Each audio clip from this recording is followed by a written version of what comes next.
आणि नवीन वर्षाच्या आपल्या सर्वांना अतिशय मनपूर्वक शुभेच्छा।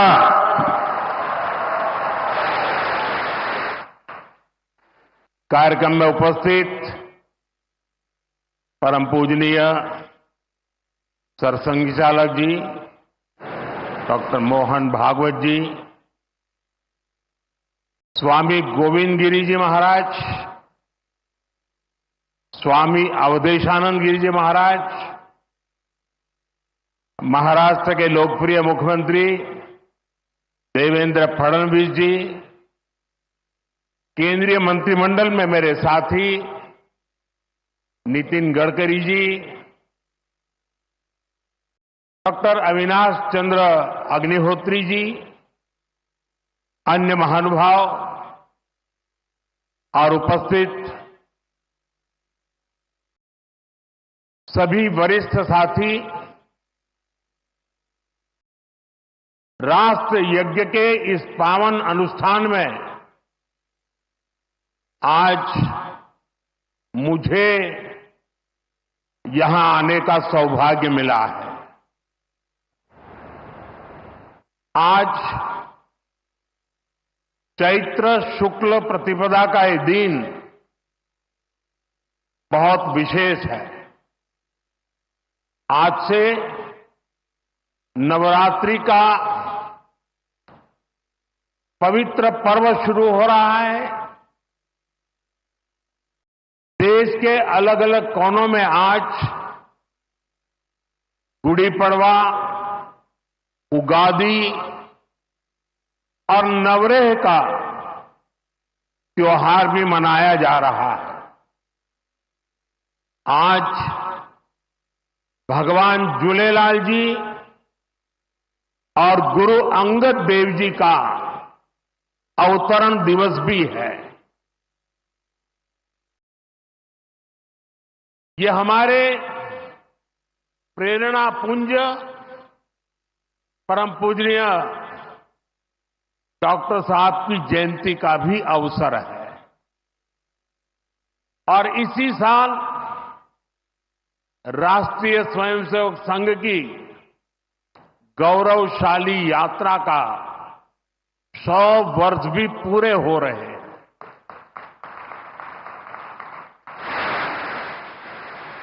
आज इस अवसर पर मुझे स्मृति मंदिर जाकर पूज्य डॉक्टर साहब और पूज्य गुरुजी को श्रद्धांजलि अर्पित करने का सौभाग्य मिला। साथियों, इसी कालखंड में हमने हमारे संविधान के 75 वर्ष का उत्सव भी मनाया है। अगले ही महीने संविधान निर्माता बाबा साहब आंबेडकर जी की जयंती भी है। आज मैंने दीक्षा भूमि पर बाबा साहब को नमन किया है, उनका आशीर्वाद लिया है। मैं इन विभूतियों को नमन करते हुए देशवासियों को नवरात्रि और सभी पर्वों की बहुत बहुत बधाई देता हूं। साथियों, संघ सेवा के इस पवित्र तीर्थ नागपुर में आज हम एक पुण्य संकल्प के विस्तार के साक्षी बन रहे हैं। अभी हमने माधव नेत्रालय के कुल गीत में सुना, अध्यात्म, ज्ञान, गौरव, गुरुता का ये अद्भुत विद्यालय, मानवता रत यह सेवा मंदिर, कण कण में देवालय। माधव नेत्रालय एक ऐसा संस्थान है जो अनेक दशकों से पूज्य गुरु जी के आदर्शों पर लाखों लोगों की सेवा कर रहा है। लोगों के जीवन में रोशनी लौटी है। आज उसके नए परिसर का शिलान्यास हुआ है। अब इस नए परिसर के बाद इन सेवा कार्यों को और ज्यादा गति मिलेगी। इससे हजारों नए लोगों के जीवन में प्रकाश फैलेगा, उनके जीवन का अंधकार भी दूर होगा। इस सेवा कार्य के लिए माधव नेत्रालय से जुड़े सभी लोगों को उनकी कार्य की, उनके सेवा भाव की सराहना करता हूं और मेरी तरफ से अनेक अनेक शुभकामनाएं देता हूं। साथियों, लाल किले से मैंने सबके प्रयास की बात कही थी। आज स्वास्थ्य के क्षेत्र में देश जिस तरह काम कर रहा है, माधव नेत्रालय उन प्रयासों को बढ़ा रहा है। देश के सभी नागरिकों को बेहतर स्वास्थ्य सुविधाएं मिले, यह हमारी प्राथमिकता है। देश में गरीब से गरीब को भी अच्छे से अच्छा इलाज मिले।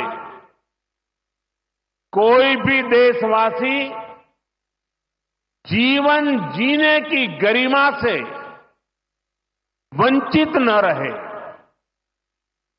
अपना जीवन देश के लिए दे चुके बुजुर्गों को इलाज की चिंता उनको सताती न रहे, उस परिस्थिति में उनको जीना न पड़े। और ये सरकार की नीति है। और इसलिए आयुष्मान भारत के कारण आज करोड़ों लोगों को मुफ्त इलाज की सुविधा मिल रही है। हजारों जन औषधि केंद्र देश के गरीबों को, मध्यम वर्गीय परिवारों को सस्ती दवाएं दे रहे हैं। इन दिनों देश में करीब 1,000 डायलिसिस सेंटर जो मुफ्त में डायलिसिस की सेवा का एक यज्ञ चला रहे हैं। इससे देशवासियों के हजारों करोड़ रुपए बच रहे हैं। उनको स्वास्थ्य लाभ हो रहा है। बीते 10 साल में गांवों में लाखों आयुष्मान आरोग्य मंदिर बने हैं, जहां से लोगों को देश के सर्वश्रेष्ठ डॉक्टरों से टेली मेडिसिन से कंसल्टेशन मिलता है, प्राथमिक इलाज मिलता है और आगे के लिए सहायता होती है। उन्हें रोगों की जांच के लिए सैकड़ों किलोमीटर दूर नहीं जाना पड़ रहा। साथियों, हमने न सिर्फ मेडिकल कॉलेजों की संख्या में 2 गुना वृद्धि की है, लेकिन हमने देश में ऑपरेशनल एम्स की संख्या भी 3 गुना बढ़ाई है। देश में मेडिकल सीट्स भी 2 गुनी हुई है। प्रयास यही है कि आने वाले समय में लोगों की सेवा के लिए ज्यादा से ज्यादा डॉक्टर्स और अच्छे डॉक्टर्स उपलब्ध हो। एक बहुत बड़ा साहसिक निर्णय हमने किया। आजादी के बाद पहली बार हुआ इस देश का गरीब का बच्चा भी डॉक्टर बन सके, उसके सपने पूरे हो सके, इसलिए विद्यार्थियों को अपनी मातृभाषा में डॉक्टर बनने की सुविधा हमने उपलब्ध कराई। आधुनिक चिकित्सा विज्ञान से जुड़े इन प्रयासों के साथ ही देश अपने पारंपरिक ज्ञान को भी आगे बढ़ा रहा है। हमारे योग और आयुर्वेद, इन्हें भी आज पूरे विश्व में नई पहचान मिली है। भारत का सम्मान बढ़ रहा है। साथियों, किसी भी राष्ट्र का अस्तित्व पीढ़ी दर पीढ़ी उसकी संस्कृति के विस्तार, उस राष्ट्र की चेतना के विस्तार पर निर्भर करता है। हम अपने देश का इतिहास देखें तो सैकड़ों वर्षों की गुलामी, इतने आक्रमण, भारत की सामाजिक संरचना को मिटाने की इतनी क्रूर कोशिशें, लेकिन भारत की चेतना कभी समाप्त नहीं हुई। उसकी लौ जलती रही। ये कैसे हुआ? क्योंकि कठिन से कठिन दौर में भी भारत में इस चेतना को जागरूक रखने वाले नए नए सामाजिक आंदोलन होते रहे। भक्ति आंदोलन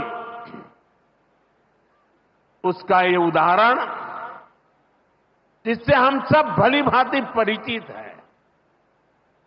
मध्यकाल के उस कठिन कालखंड में हमारे संतों ने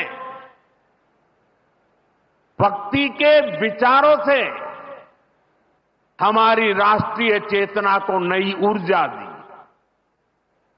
गुरु नानक देव, कबीरदास, तुलसीदास, सूरदास, हमारे यहां महाराष्ट्र में संत तुकाराम, संत एकनाथ, संत नामदेव, संत ज्ञानेश्वर, ऐसे कितने ही संतों ने हमारी इस राष्ट्रीय चेतना में अपने मौलिक विचारों से प्राण फूंके।